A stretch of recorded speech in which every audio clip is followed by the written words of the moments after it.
আসসালামু আলাইকুম ওরহমতুল্লাহি তাআলা ওয়া বারাকাতুহু। মাতরম বন্ধুরা, আজকে আপনারা হয়তো জানেন যেটা নাকি আজকে আমাদের ভারতের জমিনে বাংলাদেশে কিংবা কাশ্মীর বা পার্শ্ববর্তী এলাকাতে যেটা ইখতিলাফাত সাদ কিনে চলতেছে, সাদ সাহেবের যেটা গুমরাহকুন কথা নিয়ে যেটা ইখতিলাফাত চলতেছে, সেই সংক্রান্তে সকল ওলামায়ে মন্তব্য দিচ্ছেন এবং তিনার যেগুলো গুমরাহকুন কথা, যেমন রসুলকে তুচ্ছ তাচ্ছিল্য, আমাদের নবীকে না ইনসাফি বলা, না আউযুবিল্লাহ আল আয়াজ বিল্লাহ, আর ওনাকে তুচ্ছ তাচ্ছিল্য করা, ওনার ভুল ধরা, হজরত মুসা আলাইহিস সালামের ভুল ধরা, হজরত জাকারিয়া আলাইহিস সালামের ভুল ধরা, হজরত ইয়াকুব আলাইহিস সালামের ভুল ধরা, এইভাবে বিভিন্ন নবীদের যেটা উনি ভুল ধরতেছে যে এটা ওনার উচিত ছিল না, এটা ভুল করেছে, এইভাবে কোরআনের ভেতর তাফসিরবির রায় করা এবং নিজেকে নিজে মুজতাহিদ মনে করে মাসাইলগুলো নতুন নতুন রায় কায়েম করা, যেটা আইম্মায়ে মুজতাহিদিন যেটা রায় যেটা নাকি ফতোয়া দিয়েছেন, যেটা ফতোয়ার কিতাবের ভিতরে মাসাইলের কিতাবের ভিতরে আছে, তিনি তার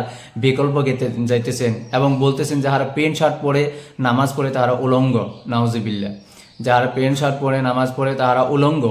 এইভাবে ভিন্ন ভিন্ন কথা বলতেছেন এবং বলতেছেন যেগুলো ইমাম, যেগুলো মাদ্রাসা পড়ানে ওয়ালে শিক্ষকগুলো টাকা নিয়ে মাদ্রাসা পড়ায়, ইমামতি করে, মুয়াজ্জিনি করে, তাহারা একজন বেহায়া বেশ্যা নারীর থেকে পরে তাহারা জান্নাতে যাবে, অর্থাৎ তাদের সেই ইনকাম এবং তাদের সেই কাজটি বেশ্যা নারীর থেকেও নিকৃষ্টম বলে সাদ সাহেব সেটা ফতোয়া দিয়েছেন। সুতরাং আজকে যেটা বাইকাট করা হয়েছে এবং তিনার যে কোনো প্রোগ্রাম, যে কোনো মাওলানা সাদের হুকুমে যে কোনো বস্তু হইতেছে, যে অনুষ্ঠান প্রোগ্রাম কার্যকলাপ যেগুলো আছে সমস্তর ভিতর থেকে সমস্ত উম্মতকে কেটে থাকতে হবে। সকলে ওলামায়ে ফতোয়া দিচ্ছেন, দারুল উলুম দেওবন্দের শিক্ষক এবং সারা বিশ্বের সকলে ওলামা ফতোয়া দিচ্ছেন এবং ফেসবুক ইউটিউবের ভিতরে আছে, কোনো প্রকার সহযোগিতা করা যাবে না।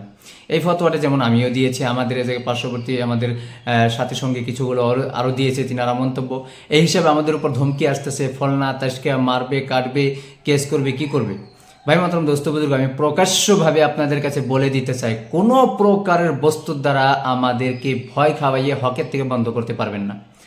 আপনারা দুনিয়ার যত ক্ষমতাকে নেন, অবশেষে একটি কথা বলে দিই, যদি মৃত্যুর ভয় হয়, ফাঁসিরও ভয় হয়, হক ছাড়বো না। যেটা হক বলছি বলেই থাকবো, যার বোঝা আসলো আসবে, না আসে নাই, কিন্তু হক বলা আরম্ভ করেছি। আর আরম্ভ আগের থেকে আলহামদুলিল্লাহ আলিম বানিয়েছে, তখন থেকে হকের পথে আছি, থাকবো, আর মরা পর্যন্ত থাকবো, কথা চেঞ্জ হবে না।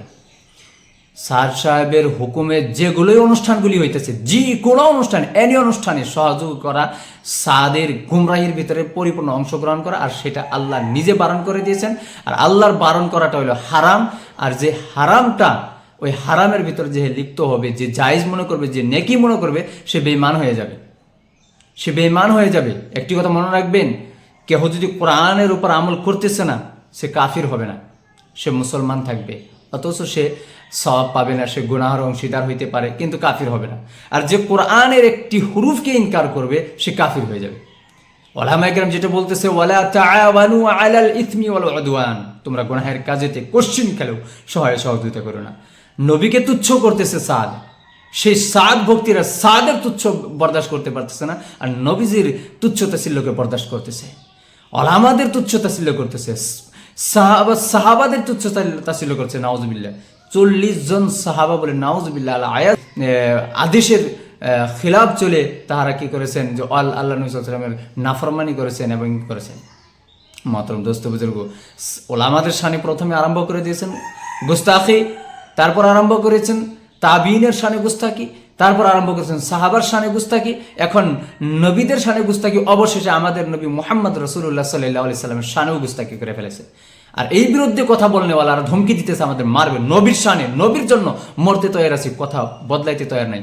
সাদ সাহেবের যে কোনো প্রোগ্রাম, যে কোনো অনুষ্ঠানের ভিতরে অংশগ্রহণ করা আম্মাতুল মুসলমানের জন্য জায়েজ নেই।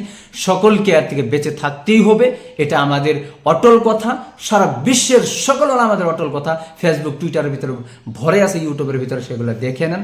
আর আলহামদুলিল্লাহ, হক কথা সারা বিশ্বে বলুক কিংবা না বলুক, আমি এক আলিম হিসাবে, মুফতি হিসাবে নিজের দায়িত্ব সেটা আমাকে বলতেই হবে। এবার আমাকে কোনো একটা সাধারণ মানুষ বলবে এটা কি বলতে বলছে, আমাকে আজকে শিখাবে। যদি তোমার এতই জ্ঞান ছিল, তুমি আজকে মুফতি হইতে, আমি হইতাম না। তাহলে তোমার জায়গায় আমি থাকতাম, আমার জায়গায় তুমি থাকতে। তাহলে আজকে তোমরা আমাকে বলবে কোন কথা বলা লাগছিল, কোন কথা কিভাবে বলা লাগে, দিনই কথা কিভাবে বলতে হবে না বলতে হবে সেটা আমি জানি, ওলামাই কেরাম জানি, মুফতিয়ানে আজম জানে, আপনারা জানেন না। যদি জানতেন আমার জায়গায় আপনি হইতেন, আপনার জায়গায় আমি হইতাম। সিধা কথা, আমি কোনো আম মানুষের ব্যাপার কথা, হকের ব্যাপারে আমি আমার বাবার কথাই মানবো না, শরীয়তের ব্যাপারে আমার বাবার কথাই মানবো না যদি বিরুদ্ধ হয়। আর তাহলে আপনাদের কথা আমি কোথার থেকে মানবো, আপনাদের ধমকি দিকে আমি কোথার থেকে ডরাবো? যাহারা জাহালাতের ভিতরে লিপ্ত হয়ে সাদি ভক্ত হয়ে গেছে, একটি শখসি ভক্তি হয়ে গেছে, একটি শখসি প্রস্তি হয়ে গেছে, ব্যক্তি প্রাধান্য দেওয়া আরম্ভ করছে, সে আল্লাহর নাফরমানিকে বরদাস্ত করে। যে ব্যক্তি প্রাধান্য দেওয়া আরম্ভ করেছে সে রাসূলের অপমানকে সহ্য করতে পারে। যে ব্যক্তি প্রাধান্য দেওয়া আরম্ভ করেছে সে শরীয়ত বিরোধী, কোরআন বিরোধী, হাদিস বিরোধী, সাহাবাদের শানের খেলাফ, এগুলো সমস্ত সইতে পারে। কিন্তু আমরা পারবো না। আমরা আল্লাহর গোলাম, নবীজির গোলাম। আমাদের জিন্দেগি আল্লাহর জন্য আর নবীজি সাল্লাল্লাহু আলাইহি সাল্লামের জন্য। বাকি সারা দুনিয়া দুশ্মন হয়ে যাক, আফসোস নাই। মৌত, জেল, ফাঁসি, ঢাসি, এগুলো কোনো বস্তু দিকে আমরা ভয় খাই না আর খাবো না। আমরা আছি অটলভাবে হকের পথে আর থাকবো, আকাবিরিনদের সঙ্গে আছি, আকাবিরিনদের সঙ্গে থাকবো। আর যেটা হক কথা সেটা বলে যাব। বিগত 20 থেকে 21 বছর ধরে তবলিগের কাজ করছি, আর মতলব এটা না অন্ধভক্ত সাহাদের আমি গোলামি করবো। এরা তো 2 দিনকার তবলিগি। আলহামদুলিল্লাহ 20-22 বছর ধরে তবলিগের কাজে অটলভাবে লাগা আছি আর থাকবো কিয়ামত পর্যন্ত ইনশাআল্লাহ। কিন্তু এর মতলব এটা না যে তবলিগের কোনো বিরোধী করা হইতেছে, সাদের বিরোধী করা হইতেছে, সাদের অনুষ্ঠানের বিরোধী করা হচ্ছে, যেগুলো তার আদেশে তার হুকুমে হইতেছে সেগুলো থেকে সবাইকে পরহেজ করতে হবে। সাদের গুমরাহিতে কোনো প্রকারের সহযোগিতা করা যাবে না যে কোনো পন্থায়। আমাদের অটল কথা এটা, আর এটা থাকবে। এতে কে খারাপ পায় কে ভালো পায়, সারা দুনিয়া বেজার হয় নাকি, এটাতে আমাদের যায় আসে না। আমরা ওলামায়ে দেওবন্দ, আমরা দেওবন্দের সাথেই আছি, আকাবিরিনদের সাথে আছি। মুফতি আব্দুল খালিক সাহেব হক পন্থে আছে, ইনার বিরুদ্ধে বলনেওয়ালারা জালিম, ইনাদের বিরুদ্ধে বলনেওয়ালা সমস্ত গুমরাহিতে আছে। কারণ দারুল উলুম দেওবন্দের শিক্ষক নিজে মুফতি আব্দুল খালিক সাহেবের এই বিষয়ে প্রশংসা করতেছে এবং বলছেন ওনার মতো একটি যোগ্য আলিম আসামের জমিনে দারুল উলুম দিয়েছেন। দারুল উলুম দেওবন্দের শিক্ষকের হাদিস গবেষক, বহু কয়দিন ধরে যিনি দারুল উলুম দেওবন্দের ভিতরে হাদিসের গবেষক হিসাবে উনি আছেন, তিনার মন্তব্য আপনারা শুনুন ফেসবুকের ভিতরে। যাই হোক, আমরা এগুলো বস্তুর ধমকিতে নেই, হকে আছে আর বলতেই থাকবো। আমরা যার ইচ্ছা মানবে, যার ইচ্ছা নেই মানবে না। কোনো প্রকার ধমকি দিয়ে আমাদেরকে হকের থেকে থামাইতে পারবেন না। যাই হোক।